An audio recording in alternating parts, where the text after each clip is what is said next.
Greetings, everybody, from in the hole where I am for 30 days minus yesterday, so 29 days and counting. I wanted to say hello and explain to you exactly what my incredibly, ridiculously long prison term means for me here on Facebook, because I've noticed a couple of you acting like I can answer you in some way.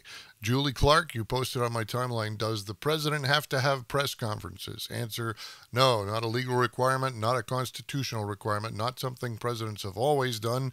Even Obama went almost 2 years without having a press conference at one point. The idea that the press has any legal power or authority over the president is just ridiculous, hence my complete lack of understanding of the judge's ruling this morning. But Julie, I can't answer you online. You can ask me a question on my timeline and I want to answer, but it won't let me type it. And Wendy, I love that video. I laughed as hard as you, and thank you for sending it in PM to me, but I can't type in PM back to you to say how much I loved it because I can't use that either. Facebook is dead to me as a participant, but as a watcher, as a reader, it's still good.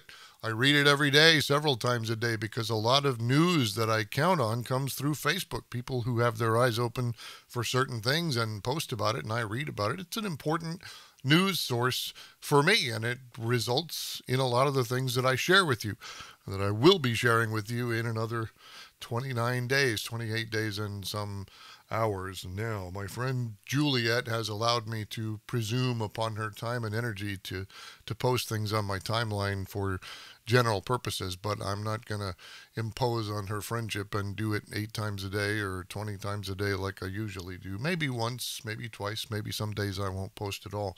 But I wanted you to know I'm here and I'm reading. If you've got something to tell me, you can tell me about it on Facebook, and I will know about it because you told me about it. But I can't tell you, got it, thanks. I can't answer your questions.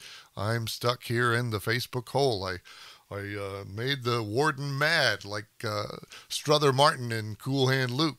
Now, what we got here is a failure to communicate. No. Actually, I communicated very well. They just didn't like what I had to say. I'm not going to go any further in explaining what it is that made some fringy angry enough to report me and get me a 30-day sentence, because if I do, I might end up getting the sentence added to, and I don't want that.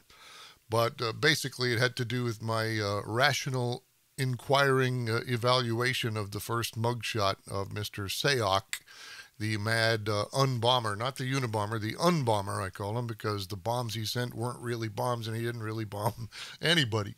But I looked at his close cropped hair, which was very wig friendly, and the look of his eyes as if they had eye makeup on them in recent hours, and I wondered out loud whether he was one of those people who enjoyed dressing as the opposite gender. Now, there's a nickname for that, and it's the abbreviation of also an automobile transmission, like a Muncie 4-speed or a Ziff box. But apparently, if you use that word, somebody goes nuts and you get an incredible 30-day Facebook jail sentence. So that's as far as I'm going to go with explaining why I'm here. Meanwhile, I'm going to minimize my suffering and read you every day, and I'm there in spirit. I'm looking on. I just can't answer back and tell you how great it is to talk to you. But I'm telling you now, it's great to talk to you. Thank you for sitting with me through these 30 days. And if I have any friends left, I'll know I've been doing something right.